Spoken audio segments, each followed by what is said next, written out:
Welcome to Washington Watch with Congressman Walter Jones. Each month, we take a look at the events happening in Washington, D.C. and how they affect our lives here in Eastern North Carolina.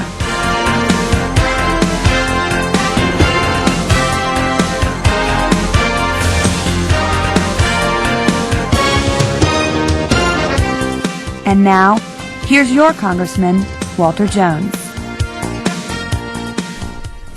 Welcome to the January edition of Washington Watch.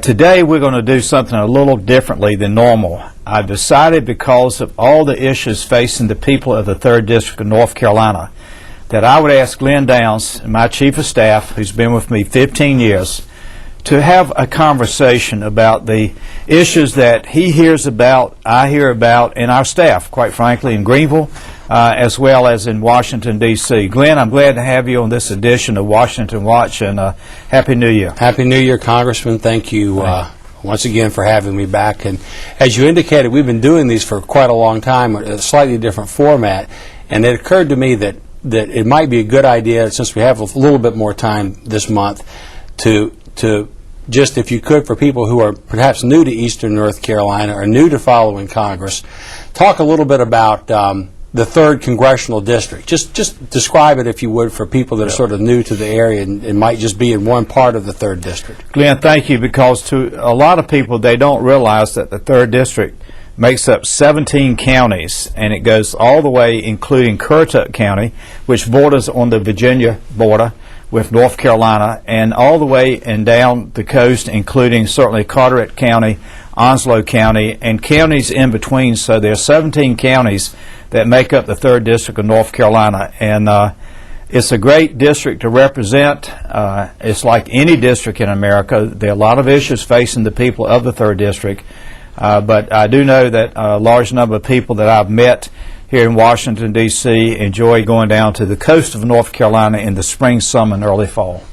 One of the things that I am always struck by when we talk at the staff level to people who call in from Eastern North Carolina is how different parts of the district are. I think the cultural values of people are pretty similar, but there are some areas where they have a very heavy military influence. Right. Other areas, it's quite the opposite, very civilian. How do you deal with representing a district that is as diverse in that way as the 3rd District is? Well, I have a great staff, both in Greenville and Washington, D.C., because really the issues facing the people of the 3rd District, whether it be of a local issue or national issues, they're more complex today than I've ever seen. And let me give you an example. The Tuesday before Thanksgiving, I was meeting with commercial fishermen in Hatteras, which is part of the district, to talk about their problems and their frustrations, and was there anything that we can do, and we are certainly trying to help our commercial fishermen because they are in a very, very difficult time right now for many of them. Then you come back to our military. We're so proud to have the bases in the district: Camp Lejeune Marine Base, Cherry Point Marine Air Station, Seymour Johnson Air Force Base, and New River. Large number of retired military in the district, which we are honored to serve, try to help them with their benefits when they have problems. Well, you mentioned, obviously, the issues being more complex now than they were, say, 15 years ago. How has the district changed over the 15 years that you've been in Congress? How have the issues changed, and how has Congress changed? What kind of changes have you noticed over that period? Well, Glenn, certainly the district has grown changed because it's growing, is what I meant to say, and which is good for Eastern North Carolina, and certainly I didn't intentionally leave out, but East Carolina University, which is a major university, is right there in Greenville, which is part of the 3rd District and the 1st District, which Mr. Butterfield represents. I'm talking about the facilities. I think that what is beginning to happen in Eastern North Carolina, which is a good thing, we've been discovered. People from other parts of the United States like the quality of life that we have in Eastern North Carolina, and many businesses are looking at relocating in the eastern part of the state, and certainly with the growth of the military, both in Goldsboro and certainly at Camp Lejeune. We're going to have more military families, Marine families moving into the area, and that helps all the businesses in and around that maybe are non-military type businesses. Well, if I could, I'd like to, over the time that we have left, sort of relay to you some sentiments that we've heard from the people of the 3rd District and across eastern North Carolina, and just sort of start off by relaying that people have conveyed that they think this country is just facing some awfully big problems, that the economy's in terrible shape. Certainly some people are doing well, but generally speaking, unemployment's unacceptably high. The federal government's spending way too much money, they feel. They want to know where it's all coming from. Right. And what is that reflective of what you hear when you're down traveling around the district, and what do you tell people in a general sense about what you think the state of the nation is here at this time of year? Glenn, it so happened the week after Christmas, I had an opportunity to speak to a Rotary Club. I had an opportunity the same week to speak to an Exchange Club. People are frustrated, and I think some of that is, quite frankly, the out-of-control spending in Washington, D.C., like the bailouts, which I didn't vote for, and we can talk about that in a moment if you want to. But the people in the 3rd District, the many that I've seen, that you've talked to and the staff's talked to, they're concerned that we are what's called a debtor nation. We owe the Chinese over $800 billion. We owe the Japanese a large amount of money. We owe the United Arab Republic the same kind of situation, the UAE, and it's just that we are in a situation where I think America continues to need to look in the mirror and say to America, Uncle Sam needs to look in the mirror and say, look, I can't keep spending money I don't have. Well, following up on that, one of the sentiments that people have relayed to us, and as I like to say, the people of the 3rd District are not shy. They'll tell you exactly what's on their mind, and that's, I guess, a good thing. But they want to know, where's the money gone? They say, my gosh, that you obviously you already indicated that you didn't vote for the bailouts, but the bailouts, hundreds of billions and now trillions of dollars have been borrowed and given to, say, Wall Street investment banks with the theory that this was going to somehow trickle down to the car dealer in eastern North Carolina or the home builder in eastern North Carolina and then help the economy. Didn't happen. What is that? Didn't happen. Yep.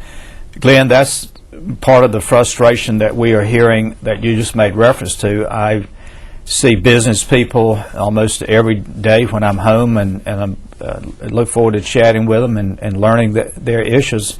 For whatever reason, the Federal Reserve has not encouraged the banks across the nation, not just eastern North Carolina, but we care about eastern North Carolina. They're not encouraging the banks to make loans, and this is, I'm hearing from business people, from real estate types to car dealers, as you mentioned, to other small businesses, and somehow, if this country is going to get the economy moving, I think they need to make money available for those who qualify for loans and decent rates, not these exorbitant rates of 8, 9, 10%. I'm talking about getting the rates down to the average small business person so he or she can make a loan to keep their business moving. I know of a young owner of a peanut manufacturing company that has actually said to me, if I could get a decent loan, I'd go from 22 employees to about 32 or 35. He says, I can't get a decent loan. Well, the people, just following up again, and this is what we're hearing on the phone calls and the faxes and the emails into your office, that people see the people that are borrowing money and are spending money is the government. It's not business, it's the government. And President Obama has said that he thinks that what we need to do is to borrow as much money as it takes in order to spend our way out of the recession. And we've borrowed and spent quite a bit, and they're saying we don't see it working. And you think that's going to be the course going into 2010, that the majority party here in the House of Representatives is going to continue to try to pursue, or are they going to take a look in the mirror and say, I don't think that's going to work? Glenn, I hope not. Because I have said for many, many years that you need to slow the spending down and figure out where you're spending it, and then decide whether it is a good investment for the taxpayers or not. I have a friend of mine, Phil Hare, who happens to be in the Democratic Party from Illinois, prior to Christmas, was asking me about what do you think about a stimulus bill. I said, it doesn't make any sense unless you are going to take some of that money and put it in, make it available for the private sector, primarily small, medium-sized businesses, and then the other part of that spending bill, put it into the infrastructure so people can see that the money's being spent for clean water and for roads. Anything else, I don't think serves a useful purpose. Well, right before Christmas, there was, when Congress was last in session before coming into this year, there was, the federal government was running out of the authority to go borrow more money. The debt ceiling was being reached, and there was an attempt to raise it in a very big way, super large, so they could get through this Congress and not have to go through this again. And there was something of a rebellion. So smaller, still big, but a smaller debt increase passed, and now we are, as we're speaking here today, probably just a couple of months away from this issue having to be revisited again. What do you think is going to happen when the next time they say we want to increase the debt ceiling again in order to fund whatever scheme is being proposed at the time? Glenn, I have not voted for these debt increases even when the Republicans were the majority, because all this does is to help the administration, whichever one it might be, in this case the Democratic administration of Mr. Obama. It allows them to borrow more money from foreign governments. So therefore, if you're going to borrow money but you're not going to slow down the spending, it just adds to the problem. It doesn't add to a solution. Before we leave this whole financial crisis issue and get down to some more specific issues, a lot of people have expressed a concern that we're not really out of the that not a whole lot has been really fixed. There have been a lot of problems papered over, but some of the real big Wall Street investment bankers are still using a lot of borrowed money to do some risky things, and that the books are cooked a little bit, if you will, and we might face another crisis sort of like we faced in 2008, and the administration might come to Congress and say, hey, we need another version of the TARP program, another sort of a bailout. What do you think would be, I know you obviously voted against that, and I guess you would still be against that, but what do you think, if they came back with TARP 2, what would Congress's reaction be? Not so much yours, but your colleagues. Glenn, it would be very interesting, because I certainly know how the majority of Republicans feel about this, but I do have a few friends who are in the Democratic Party that I have relationships where we have these conversations. And I think there would be a large number of moderate to conservative Democrats that would not support that. Very briefly, I would mention the health care bill on the House side. 39 Democrats voted with all the Republicans against the health care bill. One reason, there were many problems with the bill that the House debated, but also it was the astronomical increase in the debt of this nation. And those 39 Democrats, a few of them who I know pretty well, they said, I just don't know how we're going to pay for it. We're getting to that point in Washington that I think both parties have heard from the people. I know I have heard from my people for years and years, and I agreed with them years ago that we need to slow down the growth of the federal government, because who pays for the federal government? The taxpayers. We, the taxpayers.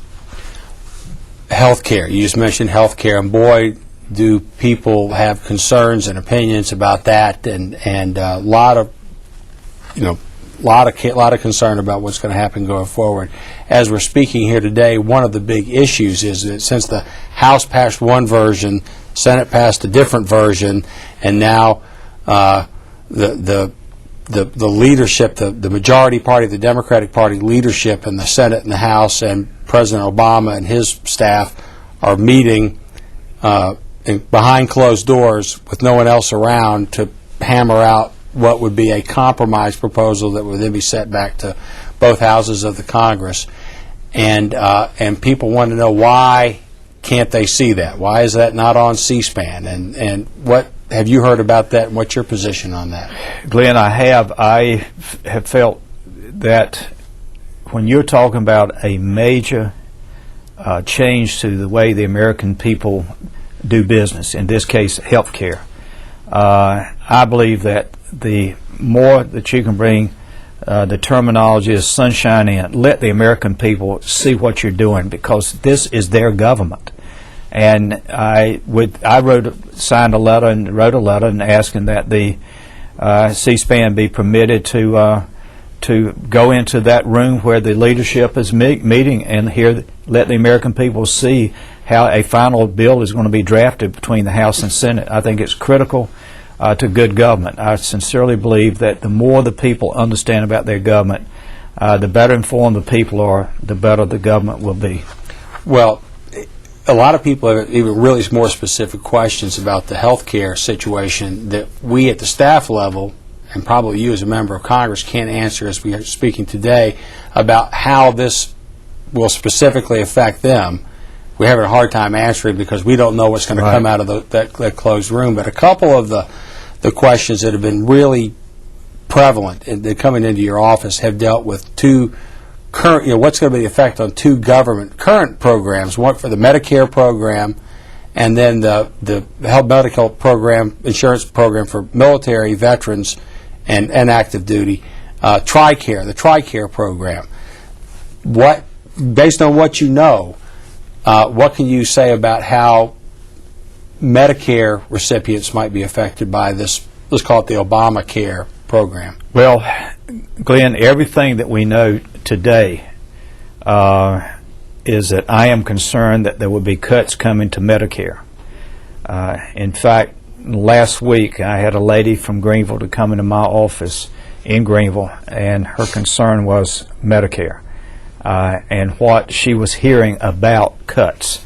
And I had to say to the lady, I share your concerns because in my humble way, I hope I'm wrong, but everything I've heard from the House and the Senate is significant, maybe $500 billion cuts to Medicare program. We will just have to wait and see what the final package is going to look like, and that could be 2 or 3 weeks from now.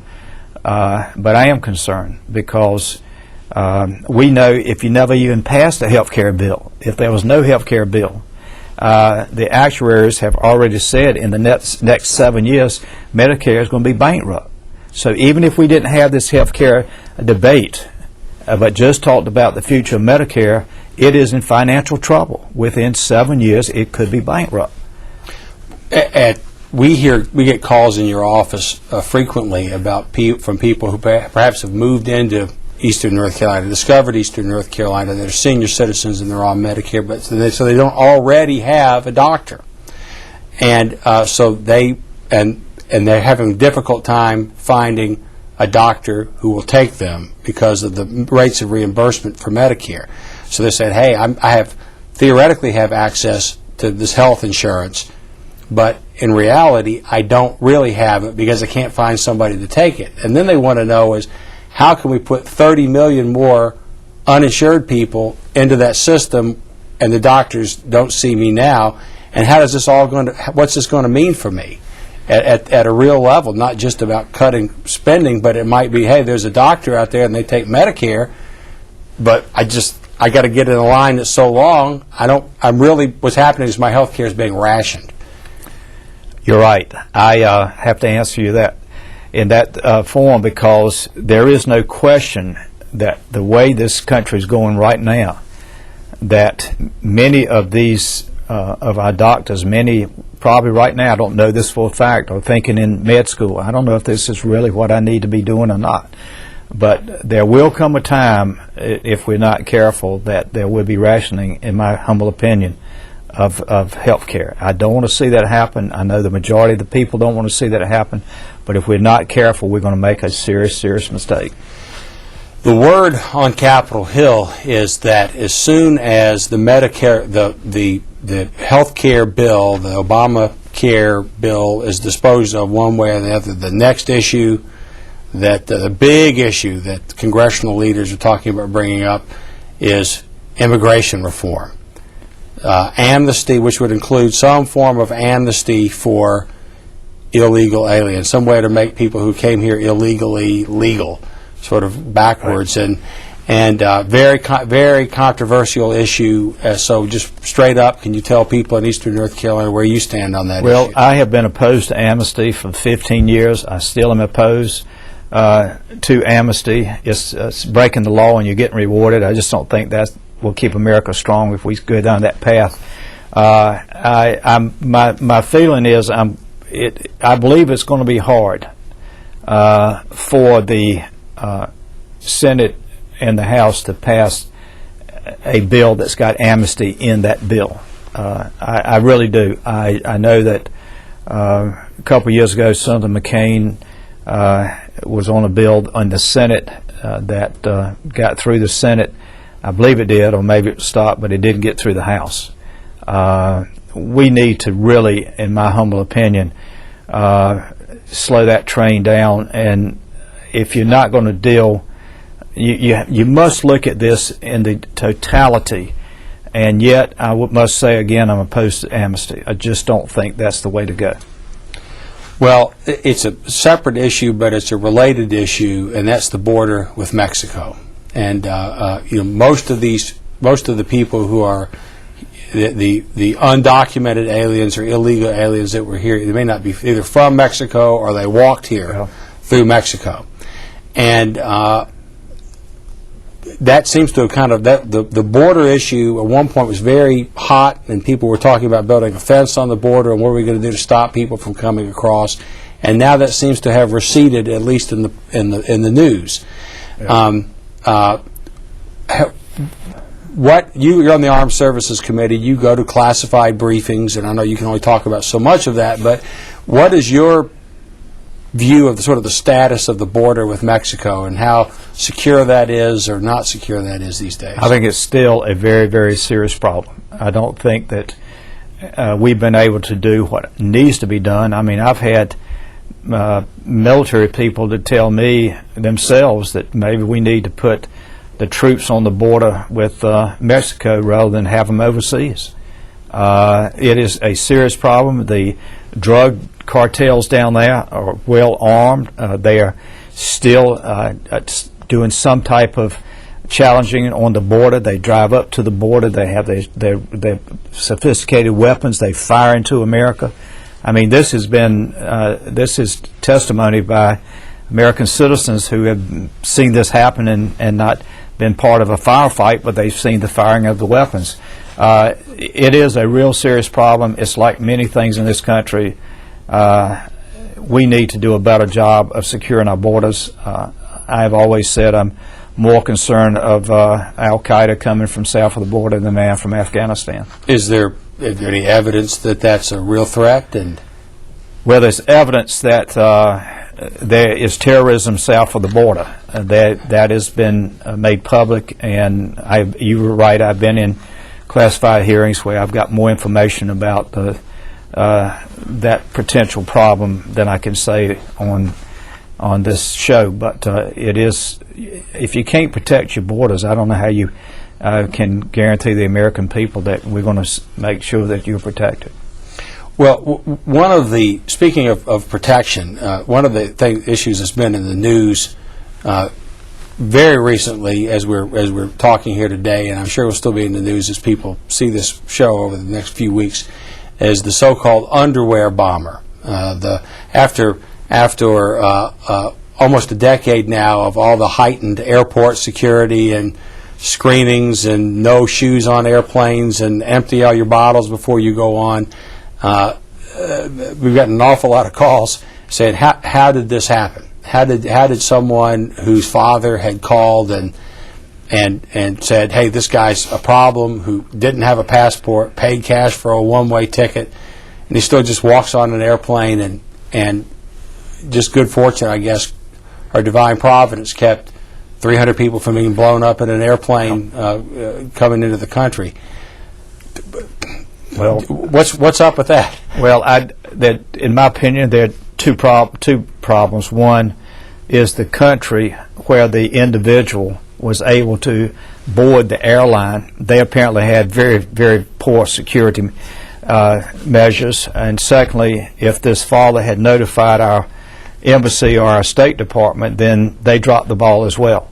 So I think it is a problem of these individuals where they are boarding the planes from the country of origin, so to speak. How are their security, are they doing a good job with security? That I don't know. We're going to find out because we've got some hearings coming up. And then secondly, if our embassy was notified, why they did not put this man on a list to watch, I don't know. We're going to know. We're going to have these answers very quickly because the Congress is holding hearings as we are doing this show today. Our time is running short, so I'd like to end with just a couple of specific projects that you have been working on that people have asked about. What's the update on? What's the status on over time? One is a bill that you've had to give military chaplains the right to conduct their prayer services and other services the way that their faith leads them to go. Maybe you can do a better job of touching on that, but what's the status of that? Well, Glenn, we've talked to the previous administration. We're talking to this administration. We believe that chaplains of all faiths should be able to close their prayer outside the houses of worship on base when they're outside that house of worship, Jewish, Muslim, Christian, as they see fit based on their faith and their conscience. We do have a bill in. We're working the bill, but we're still trying to get the administration to look at this because the commander-in-chief could issue an order. You wouldn't need legislation. That we're still working on, absolutely. I think it's important. I think it's critical.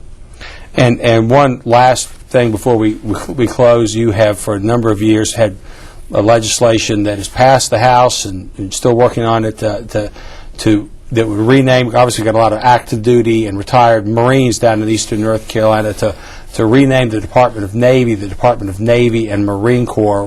Why is that important, and where does that stand? Well, I think it's the respect that the Marine Corps has earned through their history of giving their life and their limbs for this country. And we're pushing hard. We're hoping to get a vote on this in March, April. And the gunny sergeant, known as Lee Ermey, mail call, will be the national spokesman. There will be a press conference here on February the 11th, which we're very excited about. And we're excited that he's going to take the lead and help us get this done. The Senate has always been the problem, but hopefully we will overcome the Senate. Glenn, with that, we got about 20 seconds. I want to thank you for being on the show. I think this has been a very informative discussion today of issues facing the people of the 3rd District of North Carolina. I want to wish the people watching this show a Happy New Year and safe to our men and women in uniform. God bless you. You're in our prayers each and every day of our life, and may God continue to bless America. Thank you for watching this show. Thank you for taking the time to join us for Washington Watch.